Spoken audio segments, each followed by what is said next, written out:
We are a resilient community, and we are a city that will support one another as we move forward in this scary time.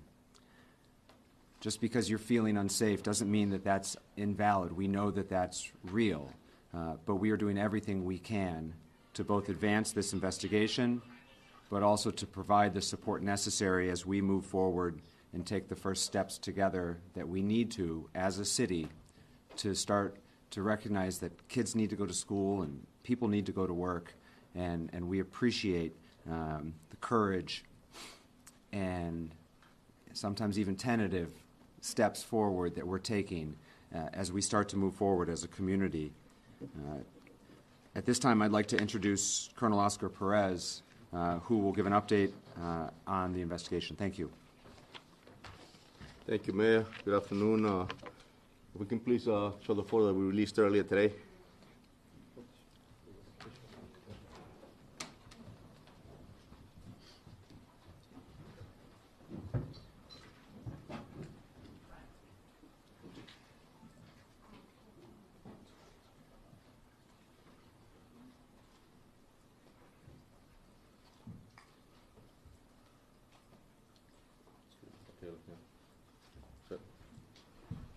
So we have released this enhanced photo earlier today, and I want to be clear that this is a person that we would like to speak with. We truly believe, based on the video footage that we have been watching for a few days, that may have relevant information to the investigation.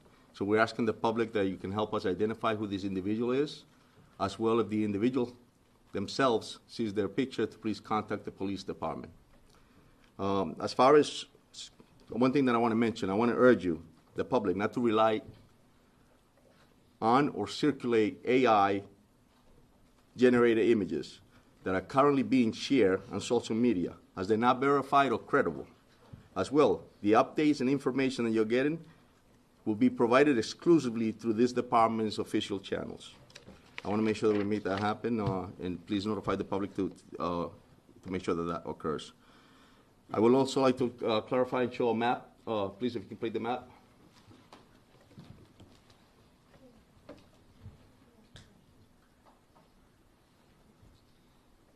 So the map here that you see is actually a map of the area that we have been intensively walking on those streets, canvassing the area. So as you see the blue image, yesterday I mentioned that we need the public's assistance to check their camera assistance or any sort of video that you may have that could be helpful to us, that you, as you're watching it or as you're reviewing it, you feel there may be something that we can use. Please notify us. And if you need any help with that, viewing those videos, please also call us. We can come over and help you.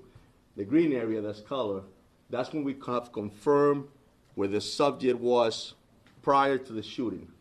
The red areas, we have also confirmed that that's the immediate area where he left after the shooting. And so this is the map that actually we have so far. We walked it all. We're still actively investigating, and we're still actively having agents, Providence police officers, members of the state police. There is about 9 federal agencies that are assisting us with this investigation, adding the state police as well as the Providence police and other municipalities.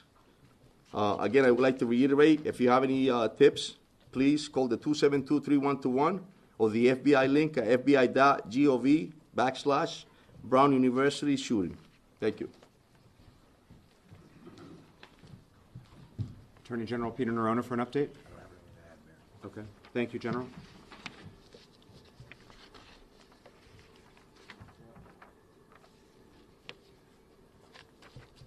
One additional update from me, and then we'll be happy to take your questions. First, I want to just take a moment to recognize and honor the memory of Ella Cook and Muhammad Aziz Umarzakov, who are the 2 deceased victims from this tragedy, and update you on the status of the survivors. Yesterday, we mentioned that one individual had been discharged. I'm happy to report that another individual has been discharged today. That leaves 1 survivor in critical but stable condition and 5 in stable conditions. The parents that I spoke with today all reported that their kids were improving. So this is a happy announcement. But I know the entire Providence community, the entire state of Rhode Island, the governor and I were together at a memorial service last night, mourn the loss and offer our most sincere condolences to the Cook and Umerzikoff families.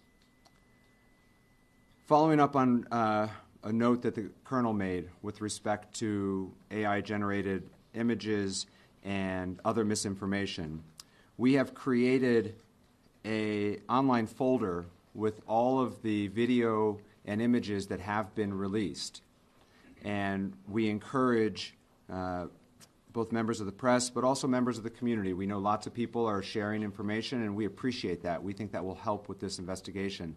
But we encourage them to download and share the videos and photos from the website that has been created so that you can ensure that you're sharing an accurate and verified photo and video.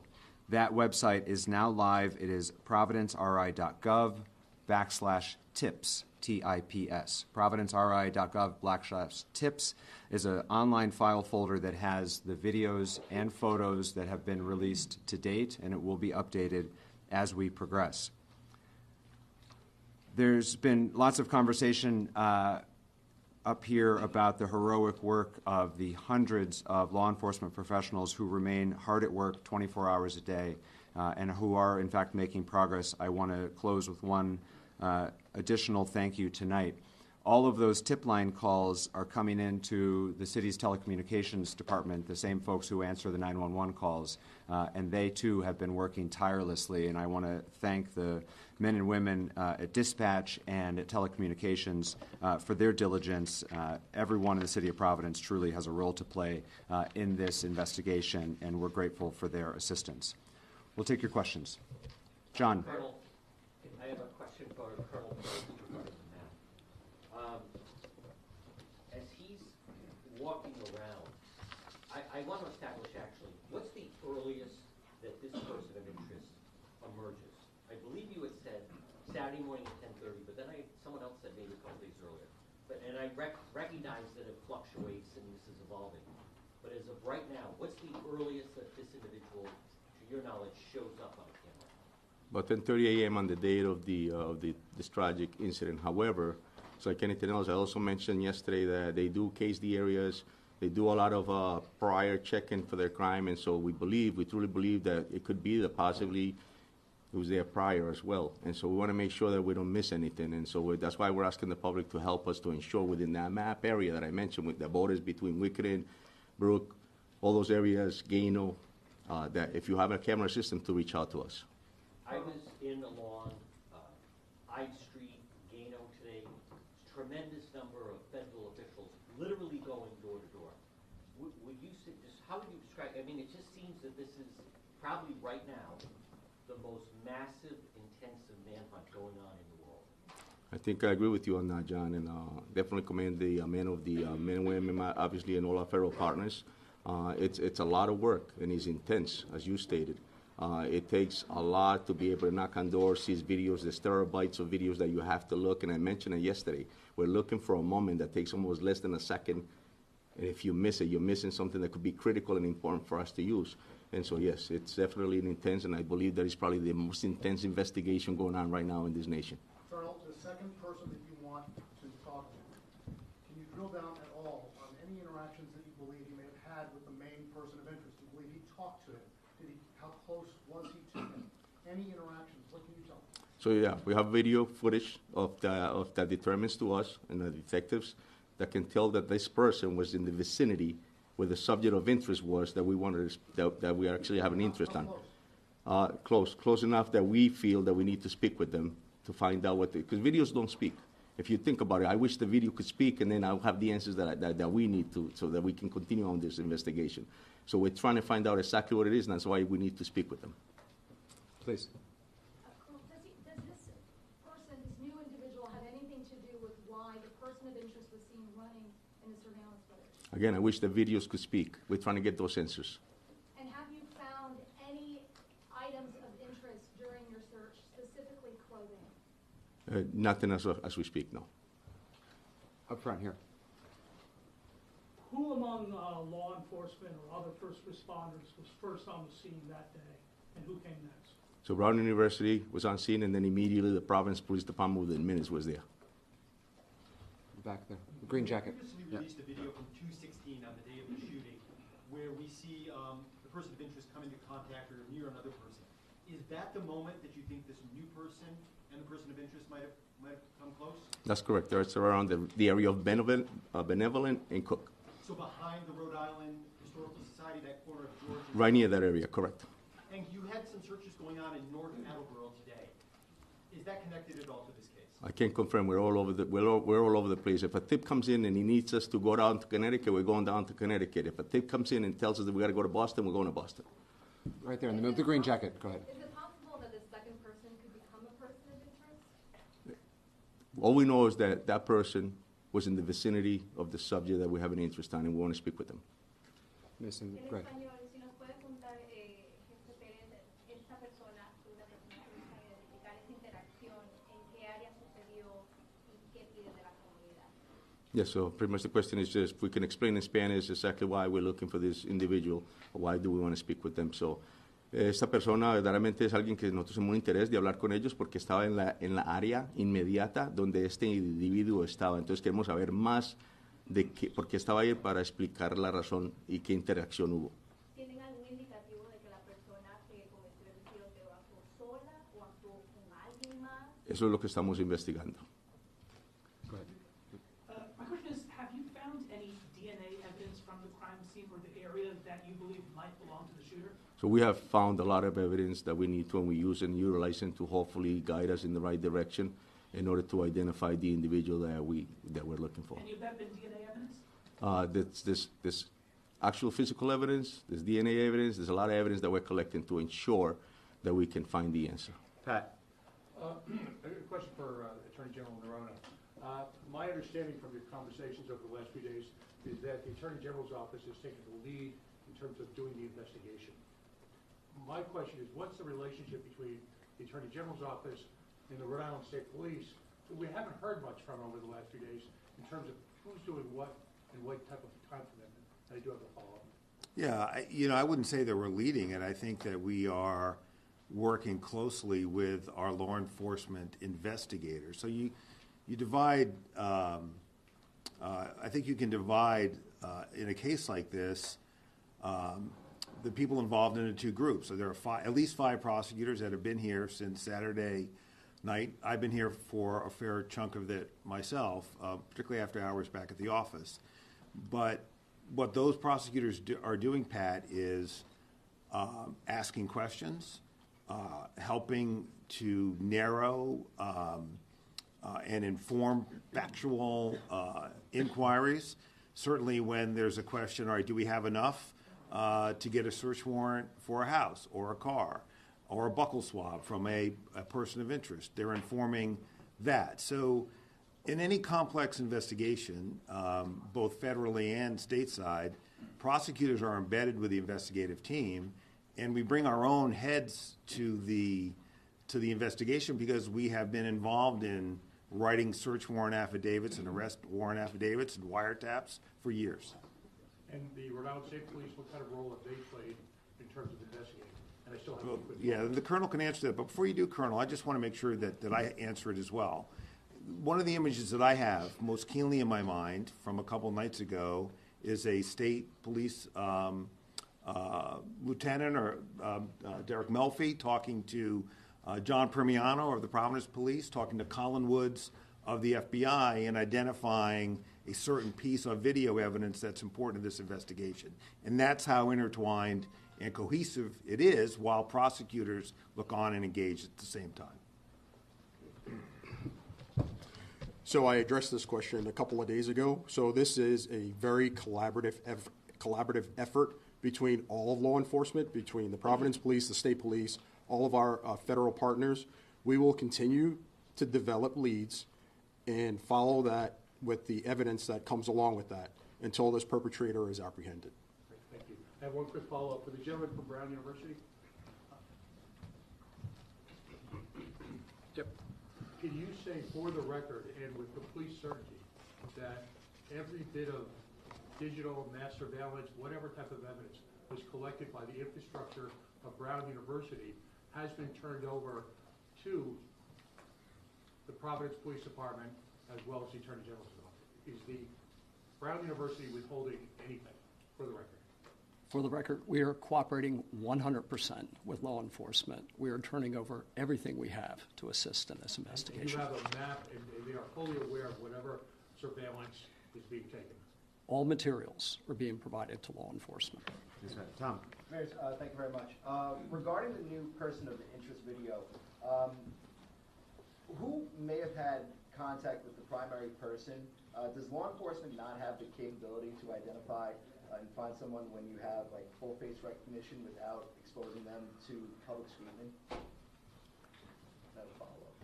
Yeah, definitely. I mean, it's something where you have to investigate. If you don't know who the person is, it's very difficult, and especially if the image is blurred, it's very difficult to identify him. And so if we had that availability to be able to identify him without the assistance of the public, we would. So at this point, we do not, and that's why we're putting it out to the public to assist us in identifying who this person is. And then with this person of interest that you're looking at today, or the subject that you released today, are we sure it's a man? I know it was brought up in the question before, it could be a man, but are we 100% sure it's a man, or could it be a woman as well? It's a person that we would like to at least speak with. But, you know, there's no giving a gender at this time? No, there isn't. Colonel, there's a black Thatcher. satchel that the main person of interest was carrying. In some images, he is seen with it. Some images, he is seen without Sorry, it. man. Have you recovered that black satchel? Do you know if can you tell us whether he was wearing that strapped over his shoulder? Yes. Was he wearing it before the shooting, after the shooting? He's wearing it at times, definitely on and off, and I think I addressed that yesterday. Obviously, that we see him in the video with it, and then at times we don't see him, just like you stated. So we're assuming that he actually hid it under the coat that he was wearing, but we don't have it, no.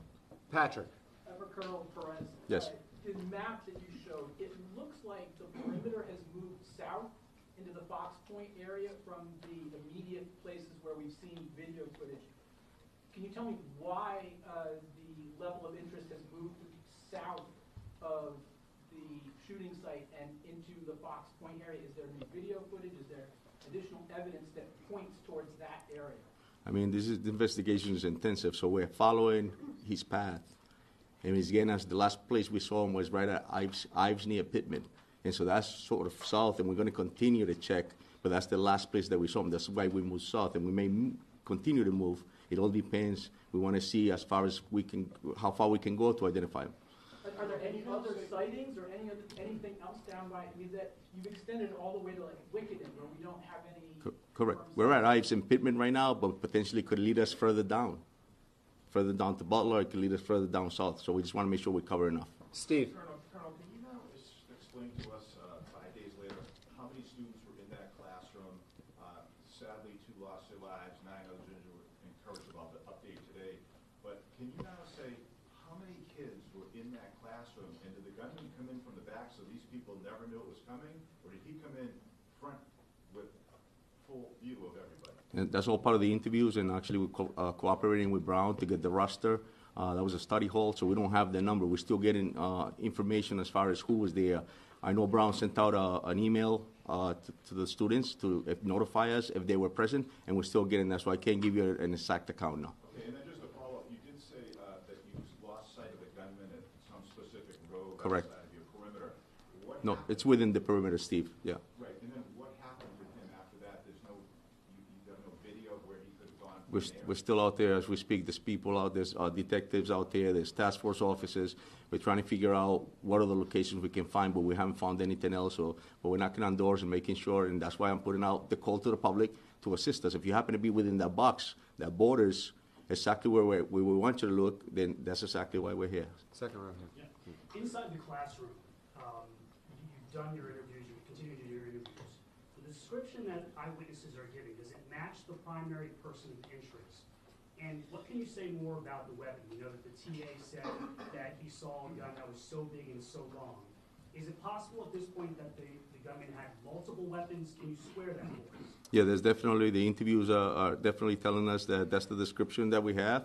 And yes, they're describing the weapon. Some people obviously can think it was chaos. And so, well, we're definitely getting some info as far as what the weapon looked like and exactly what was going on in that room. So We don't think there's multiple weapons? no, just that individual. Well, I just want to jump in here too, because you know, you mentioned a long gun. We are not in a position to say, unless the chief, you want to square it, whether this was a long gun or not. I think that there's been an account from the TA. There are multiple accounts about multiple things, including how this gunman approached the victims. Those are not details that advance the investigation. Why not? They don't advance the investigation because as we interview witnesses, we don't want them to learn facts from these press conferences. We want them to relay the facts that they have in their heads, including a person of interest. So we don't want a person of interest to shape what they're telling us based on what we know as expressed to you about those kinds of details, sir, that you asked. So we're being careful about the facts that we're sharing for that reason, so that when we talk to witnesses, what we're getting is their factual recitation. And as you might imagine, in a situation where there is chaos, and look, people are ducking for cover as well they should have, you are going to get different accounts, and part of what's going on now is reconciling those accounts. And I don't know, Chief, if you want to weigh in more about the weapon, but I don't want anyone to leave this room thinking that this weapon was a long gun, because that would be a misperception from what I know. Alex. In the video released yesterday, it appears that the person of interest is going by a police cruiser that has its lights on. Does that mean that the dash cam in that cruiser was on and activated, and have police been able to recover anything useful from that video? So that was a brown police cruiser, and I'm not sure if they have body cameras in their cruisers. I don't think they do. Dash cam, no. That's no. Okay. I don't want to answer for the chief. And then my next follow-up question would be, are you working with flock camera experts to try and recover anything from those cameras? So as you know, we work with Flock, we have LPRs in the city, and we're utilizing every resource we can. Yes, Alex. Yeah. Brian. Colonel, you mentioned there is other evidence, but at this point, how much of this investigation turns on the public identifying who's in those images, and are you discouraged or surprised that after a couple days of it being out there, you haven't gotten anything more concrete? No, I think this is, like I said earlier, it's a very intense investigation, and I think it's going to take public assistance.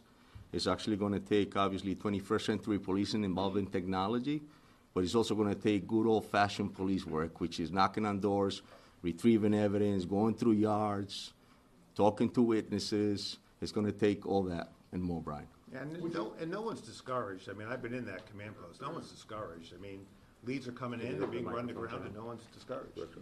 Oh, sure, yeah. Yeah, I mean, I've been in the command post, as the colonel has, and no one's discouraged. I mean, I get when I'm not there, I get hourly reports from my own team, and there's an enormous amount of energy for people who have been working as hard as they have been. I'm really quite impressed by that, frankly, and there's no discouragement among people who understand that not every case is a case that can be solved quickly. In my view, they get solved. It's just a matter of time, and this case will get solved too. Would you have a message or an appeal to the shooter or anybody who may think they know who they are, who may be on the fence? Well, look, certainly it would behoove everyone, including the shooter, to provide information to law enforcement and to the shooter to turn himself in. He will be caught, and it's just a matter of time before we catch him. And I believe that based on my experience, but also from watching the people in that command post and getting reports from where they're coming back out in the field.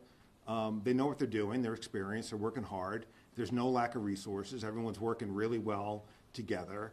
And we're going to crack this case. And when we crack it, it's going to come open really quickly. Straight back, the best. Thank you. For you, Mayor, have you spoken with local business owners about how much this is impacting their bottom line, especially during the holiday season, and any concerns that they might have about the situation? Yeah, I have. It's hard work being a small business owner, and this time of year is critical to them. There's a commercial district just off campus called Thayer Street. Those businesses are particularly struggling as both students went home early and some people are avoiding the area. Similarly, there's a couple other commercial districts nearby the area, which is Wickenden Street, as has been discussed here tonight, and Wayland Square.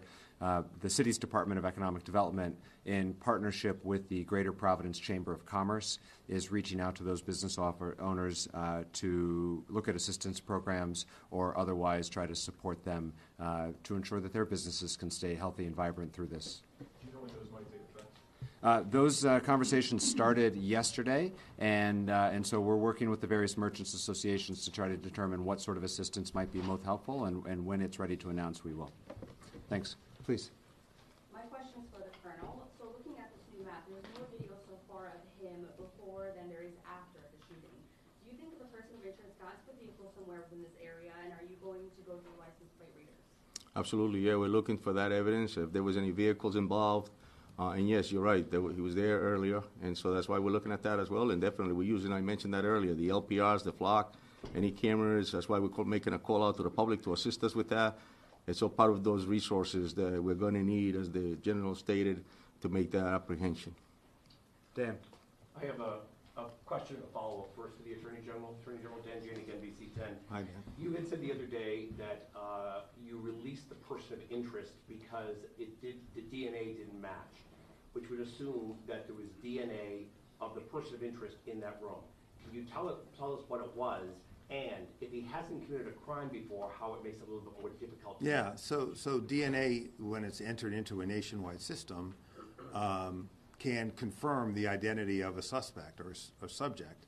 And certainly the advantage here is that when we find a person of interest, and we can get a search warrant for what we call a buccal swab, we can compare that to a known quantum of evidence. That can rule people in and obviously can rule people out. That's a powerful piece of evidence, but it's not the only evidence. And relatedly to the question about, do we need only the public? The public is going to really help us here by identifying this person. But at the same time, there are other leads coming in through other forms of electronic and other evidence that are taking multiple teams out in different directions. And we're able, through a variety of means, not just DNA evidence, to rule people in or rule people out. And it's a combination of really impressive work by, vector experts in various forms of modern law enforcement techniques. I have a second question, Brown.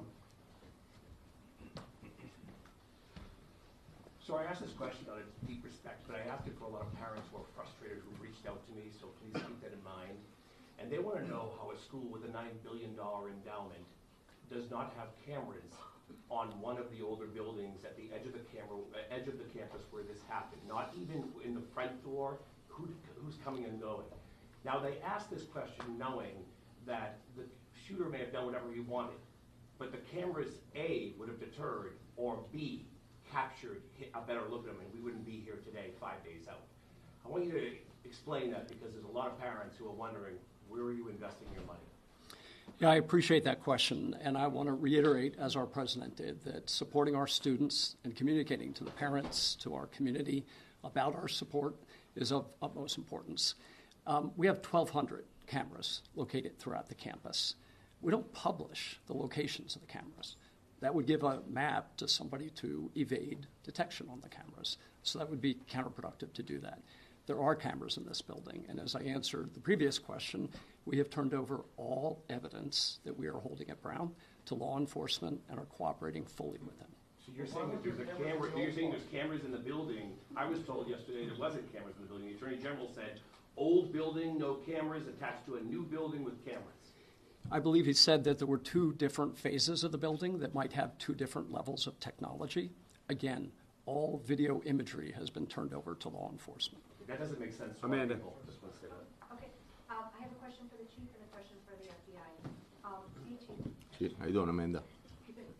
So, looking at this person of interest, and from witness descriptions, it appears that this person had a genuine familiarity with Brown, possibly with that building as well. Have you, in questioning people, have you questioned and eliminated any Brown employees, current, former, disgruntled, facing discipline, any type of complaints? Yeah, at this point, it's unknown to us. I think that the investigation is on, but it's unknown to us where this person works. It's unknown to us if he was an affiliate of Brown.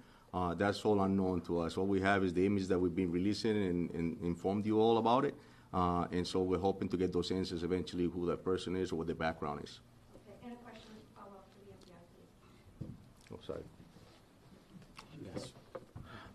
I understand that the FBI has, doing tower dumps of cell phone data, and I'm not sure if this is also happening, but if you're also checking the MAC addresses of any phones related to any of the Wi-Fi at residences or at Brown University as well.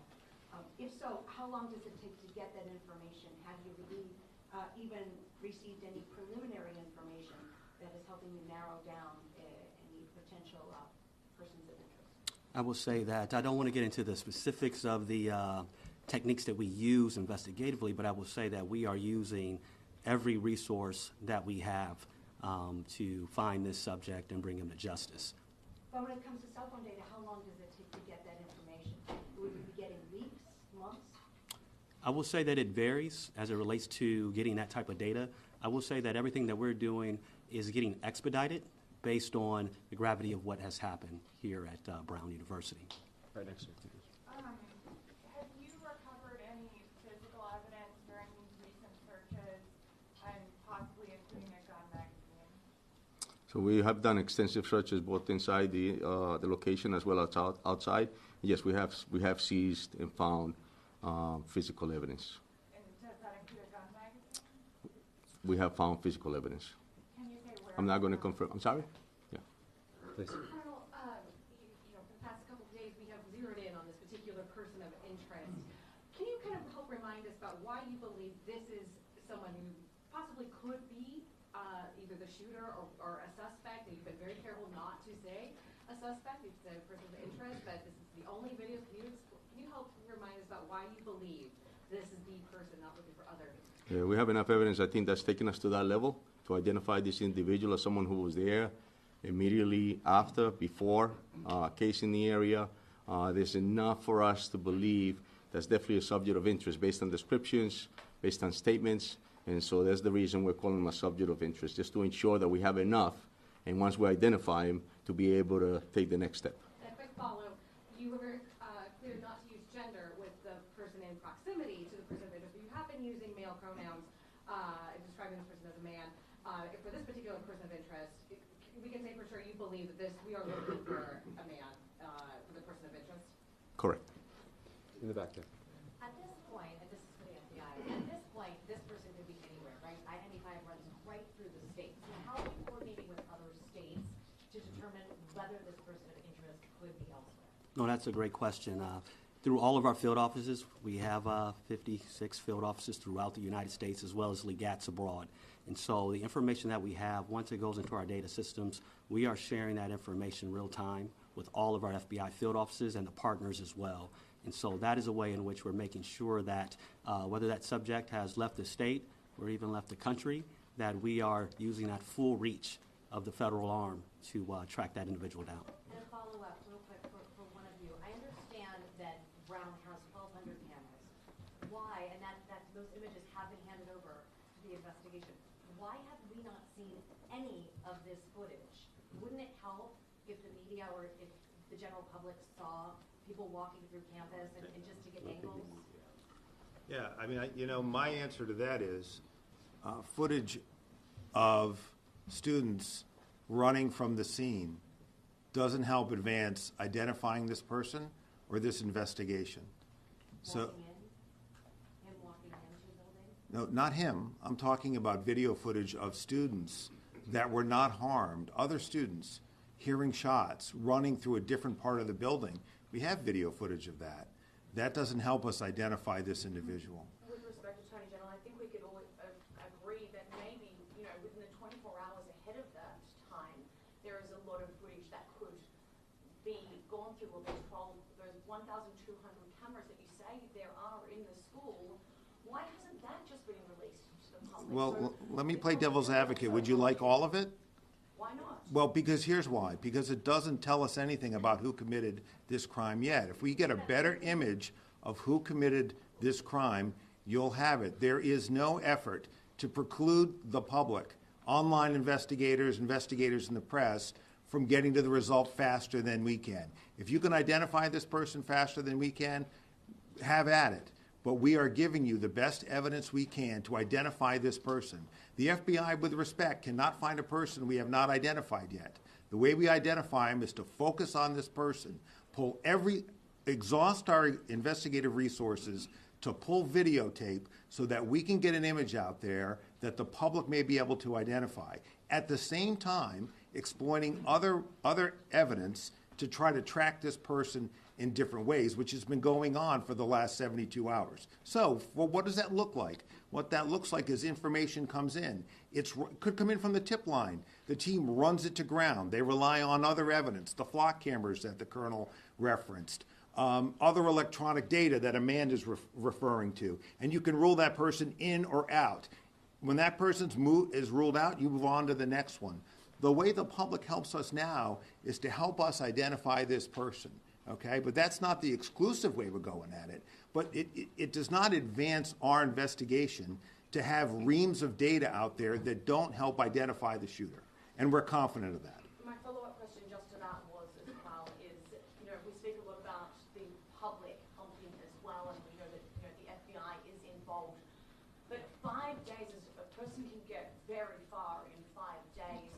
What other state police departments are helping you with this? And do you have any indication how far this person may have gotten in this time?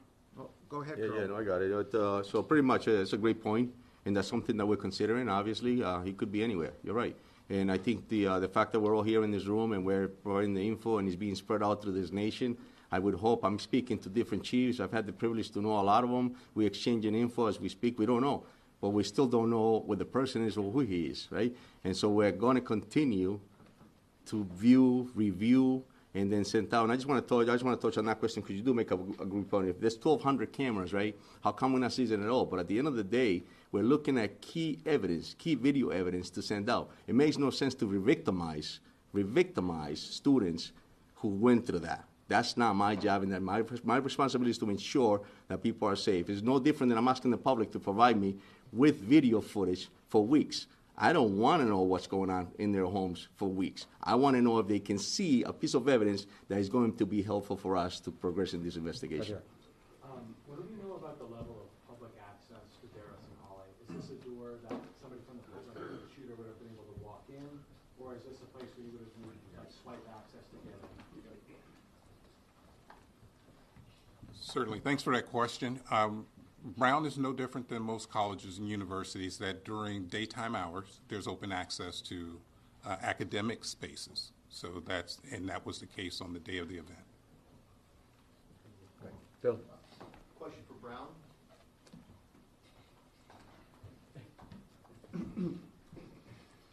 There are some buildings on campus that have what may be private or non-police security guards posted at the front entrance. Was there a security guard ever posted at the engineering building entrance? If so, were they there that day, and what did they do? And if not, why not? So maybe I'll ask our chief of police to speak to that.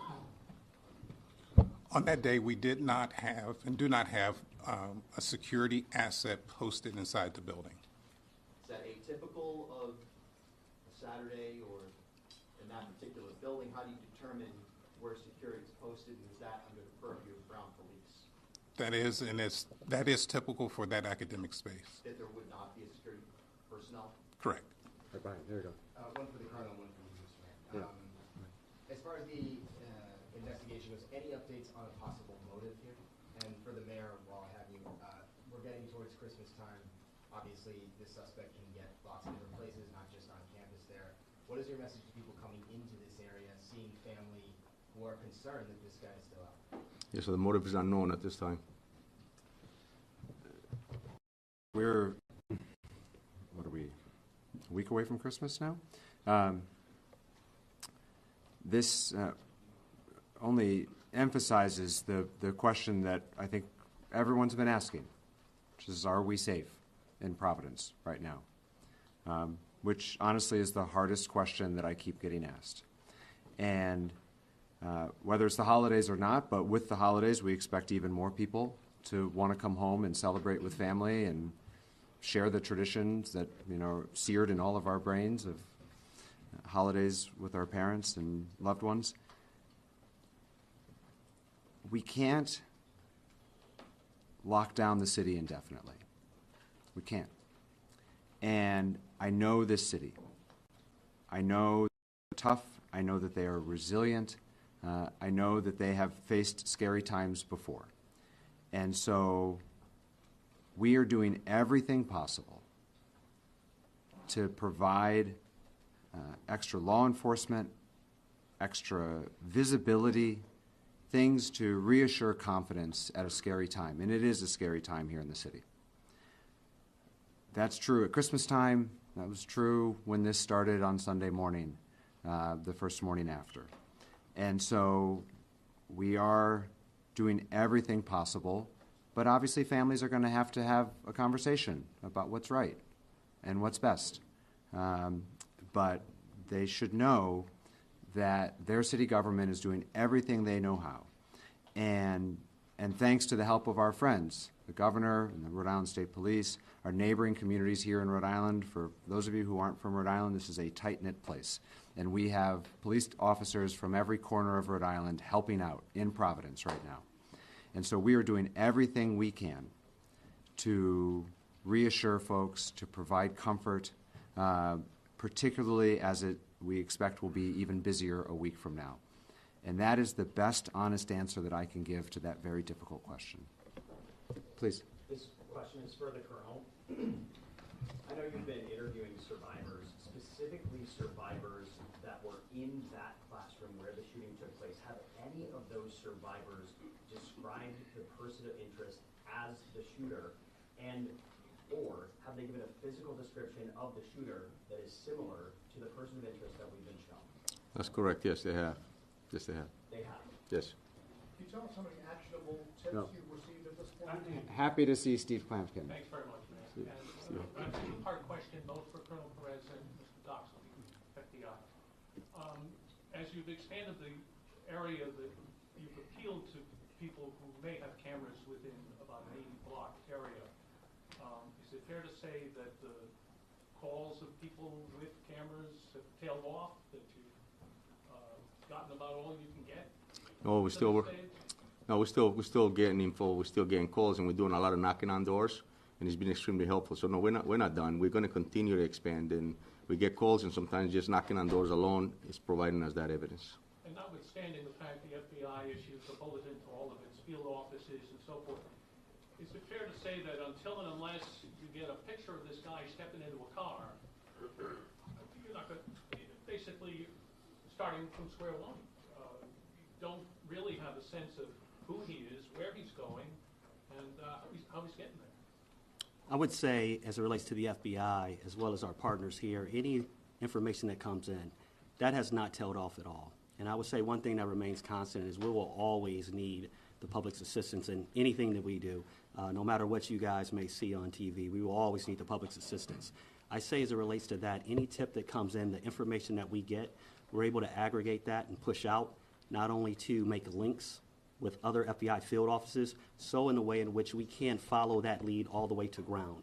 And so the information that is coming in, we are pushing that out throughout our field offices, throughout our partnerships into that community, and then we get it back as well. That's helping us to cross off leads in which are not valid, and then to push on leads that are valid as well. But without that, I don't know if it's a video or something that shows him stepping into a car and you get a plate or something along those lines, it makes your job that much more difficult. Yes, and I mean, I think we mentioned this job is painstakingly difficult, but we've signed up to do it. As the AG mentioned, we have not lost any vigor or investigative rigor as we've gone forth into this. I will say that evidence that you're talking about sounds more like a smoking gun. Oftentimes, within my experience in the FBI, and I'm sure our partners as well, we get seeds. We only get seeds. And then we, through that hard work, as the Colonel mentioned, we end up building that story. We put that puzzle together. That's what we do. That's what we signed up for, and we're committed to that, to this community, to help do that. In the back there. Yeah. Thank you. Colonel. Yes. I want to follow up on one of my colleagues over there. You mentioned the old school police work, and my colleague mentioned crossing people off the list, like basically making sure it's not that person, it's not that person. In homicide investigations, isn't it usually someone close to the victim? And if so, have you, and the person also seemed to have known Brown somewhat, have you knocked off every single person from Brown? When I say knock off, meaning they didn't do it, they didn't do it, they didn't do it, from staff to students? Yes, of course. I mean, investigations, and I don't think that in every homicide, everyone that commits the homicide is close to that person. That's not something that happens. But we have obviously eliminated those strong leads that come up as strong leads. As a tip comes up, we label it as a high priority, medium priority, low priority. And yes, once we vet it through and make sure that we cover everything and we prove that that person has nothing to do with it, absolutely, we clear it out. Yeah, and if I can I just want to just jump in here to clarify that. So clearly, one of the investigators do clearly, and is that when you have a victim, you build back all of the relationships. You do that in any case, and so you build a profile of your victims, so you know who may have threatened them, what they may have said that might have caused somebody to react a certain way. So yeah, that work is ongoing in conjunction with all the other work we're doing. But from where I sit today, there's been no development of any evidence that suggests that that's what drove this shooter. That could change, but there's nothing that we have recovered or analyzed to date that suggests that it was specific person motivated.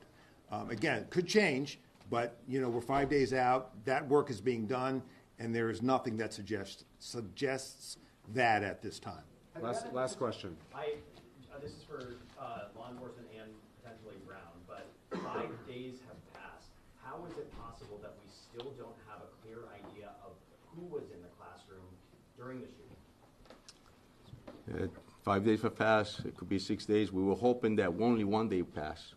Unfortunately, investigations, as this nature of investigation, as intensive as it is going to take time.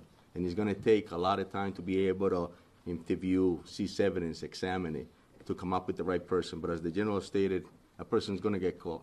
We're going to do our job, and we're not going to stop until we do. And so we're going to continue. It could be later, it could be tomorrow, but we're not stopping until we find them. But surely there's a log or something of people entering that classroom in particular now? No, I'd be happy to speak to that. So at this time of year, we have final exams taking place. We also have study sessions taking place. That particular classroom, it was a study session. Had it been a final exam, we'd have a roster, we'd handed it over. We know exactly who was in the room because everybody shows up for a final. But for a study session, it's elective. We're finishing the answer. Ronaldo. It's elective. It's elective to turn out for a study session. So we don't know exactly what fraction of the overall roster turned out a voluntary review session. So there's no physical log, just to clarify?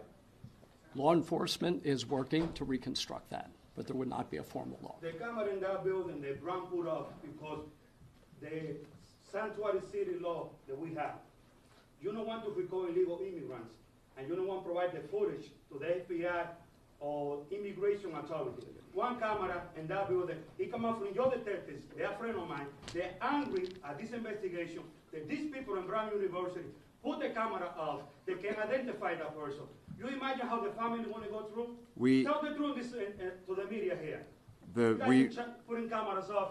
We heard from both the Brown Police Chief and the Provost at Brown, who have shared that they have been fully cooperative and been forthcoming with all data and evidence that they have. The City of Providence's experience is the same. Brown has been really cooperative and collaborative and fully sharing with us. We will be back here tomorrow. Once again, if you are not on the press list and you would like to be updated, please see Camille. Otherwise, we will see you all tomorrow. Thank you. Yes, at 4. Thank you, Mayor. Attorney General.